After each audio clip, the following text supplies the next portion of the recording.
বালুরঘাটের বুক চিরে বয়ে যাওয়া আত্রেই নদী, যে আত্রেই নদীতে বাংলাদেশের তরফে, বাংলাদেশের সীমান্তের ওপারে বাংলাদেশে সেখানে রাবার বাদ দেওয়ায় বেশ কয়েক বছর ধরেই এই আত্রেই নদীর নাব্যতা একেবারেই কমে গিয়েছিল। বলা ভালো যে আত্রেই নদী শুকিয়ে যেতে বসেছিল। সেই আত্রেই নদীতে মুখ্যমন্ত্রী মমতা বন্দ্যোপাধ্যায় সেই আত্রেই নদীতে বালুরঘাট শহরের উপরে সেখানে বাঁধ নির্মাণ করে সেই আত্রেই নদীর জল ধরে রাখার চেষ্টায় যে ড্যাম তৈরি করা হয়েছে, সেই ড্যামে হঠাৎই রবিবারের বেলা সেখানে ভাঙন শুরু হয় এবং সেই বড়সড় ফাটলের ফলে সৃষ্ট সেই ভাঙনে রীতিমতো এই বাঁধের যে পশ্চিম পাড়ের যে মানুষজন রয়েছে, অর্থাৎ পশ্চিম পাড়ে যে বাড়িঘরগুলো রয়েছে সেখানকার বাসিন্দাদের মধ্যে রীতিমতো একটা আতঙ্কের সৃষ্টি হয়েছে এবং রাতভর সেই আতঙ্কে নিয়ে এলাকার মানুষ সেই বাঁধের পাশেই তারা জেগেছিল। করতে আসতো তখন তো আমরা এটা বুঝতে পারিনি যেখানে এত বড় একটা ক্ষতি হয়ে যাবে। এখন সারাটা রাত্রি পাড়া প্রতিবেশী আমাদের কি অবস্থা, সারাটা রাত্রি আমরা বসে আছি, দুই চোখের পাতা আমাদের এক জায়গায় হচ্ছে না, একদম ভেঙে চুরে চলে যাচ্ছে বাড়ি ঘর, প্রচুর ভেঙে একদম কিনারা পর্যন্ত চলে আসছে, গোটা খাদ একদম ভেঙে চুরে। তারপর তো আমরা এটা ভাবিনি যে এতটা আমাদের ক্ষতি, আর এই কাজগুলো তো এখানে এভাবে হয়নি। কোনো রকম জল বেরোতো না, তো ওই ছোট ছোট ফুটা ছিল, তখন ওই হালকা একটু জল পার হতো, ওটা তো আমরা অতটা মালুম করিনি যে এই পরিস্থিতি। এবং যেটা জানা গিয়েছে স্থানীয় মানুষের যে অভিযোগ, রবিবার দিনের বেলা থেকে সেই বাঁধে জল চুইয়ে পাশ দিয়ে সে বয়ে যাচ্ছিল এবং পরবর্তীতে রাতের বেলা সেই জলের স্রোতে তা অনেকটাই বেড়ে যায় এবং তার ফলেই সেই বাঁধে সৃষ্টি হয় এবং ড্যামে পশ্চিম পারে সেখানে ভাঙনের সৃষ্টি। কালকে বিকালে প্রত্যেকটা গাড়ি আসছে পর্যটকরা এখানে দেখার জন্য, আমরাও কালকে ওখানে ছিলাম, সবাই ছবি তোলা আমরা নিতেছিলাম।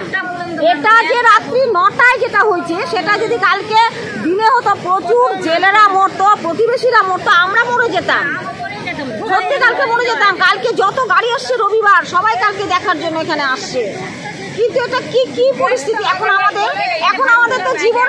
যেখান থেকে ক্যামেরায় যতটা দেখা যাচ্ছে যে এই যে ড্যামে উপরে যে ব্যারেজটি রয়েছে সেই ব্যারেজে ওঠা যাতায়াতের জন্য যে সেতু নির্মাণ করা হয়েছিল, লোহার যে সেতু, সেই সেতুও সোমবার সকালে সেখানে হঠাৎই ভেঙে পড়ে এবং এর ফলে সেখানে সশব্দে সেটি ভেঙে পড়লে এলাকায় সেই আতঙ্ক আরো চরমে ওঠে। এটা ভেঙেছে 3:10, একদম 3:10 ভূমিকম্পের মতো মাটি কেঁপে গেল, ভ্রম করে একটা শব্দ, আওয়াজ, ওটা পাড়া। আমরা এখানে সারা রাত্রি পুলিশ প্রশাসন ছিল ডিউটিতে, তাদের সঙ্গে আমরাও এখানটা আসি। যদিও আত্রেই নদীর পশ্চিম পাড়ের এই ঘটনাটি ঘটলেও আত্রেই নদীর পূর্ব পাড়ে, অর্থাৎ ড্যামের যে পূর্ব পাড় রয়েছে সেই পূর্ব পাড়েও কিন্তু রীতিমতো আতঙ্কের সৃষ্টি হয়েছে। কারণ এই ড্যামের একদিকে পশ্চিম পাড়ে চকভিগু এলাকার যে 13 নম্বর ওয়ার্ডে যে ঘটনাটি ঘটেছে তার উল্টো দিকে রয়েছে চকভাবানী এলাকার, বালুরঘাট পুরসভার চকভাবানী এলাকার যে বাঁধ, সেই বাঁধের উপরে বেশ কিছু পাকা বাড়ি রয়েছে।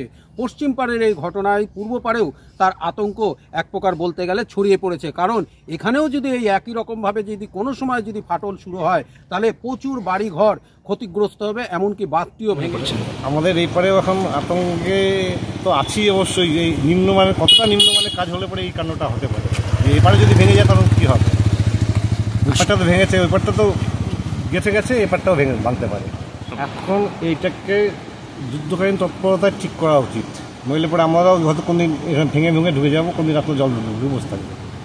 যদিও পুরো ঘটনাটি নিয়ে রাতেই প্রশাসন সেখানে একেবারে যুদ্ধকালীন প্রস্তুতি নিয়ে সেখানে প্রতিরোধ গড়ে তোলার চেষ্টায় তারা নামে এবং বালুরঘাট পুরসভার চেয়ারম্যানের নেতৃত্বে স্থানীয় কাউন্সিলর এবং সেচ দপ্তরের যে আধিকারিক এবং ইঞ্জিনিয়ার রয়েছে তারাও ঘটনাস্থলে পৌঁছায়। পাশাপাশি পুলিশও পুরো বিষয়টির উপরে নজর রেখে চলেছে যাতে নতুন করে ভাঙনের সৃষ্টি না হয়। সেটা হচ্ছে ড্যামের এখানে যে আমাদের যে গার্ডওয়ালটা আছে, যেটা ইরিগেশন থেকে করা হয়েছে, সেই গার্ডওয়াল দিয়ে একটা লিকেজ ধরা পড়েছে।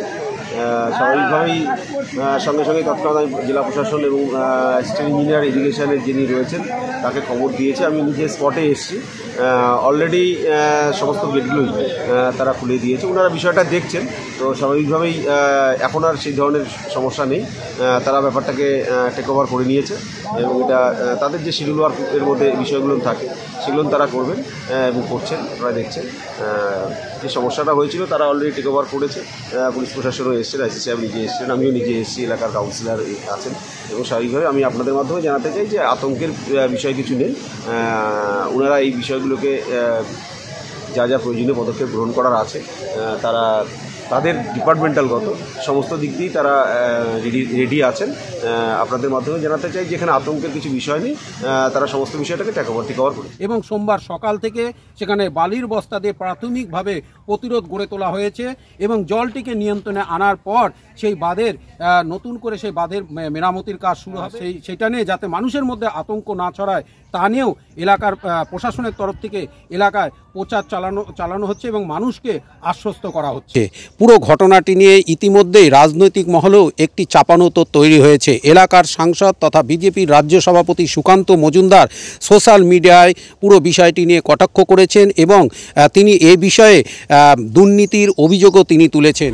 দেখুন, মাননীয় মুখ্যমন্ত্রীর অভ্যাসই হচ্ছে বিন তুগলকের মতো, মোহাম্মদ বিন তুগলকের মতো উঠলো বাই কটক যায়।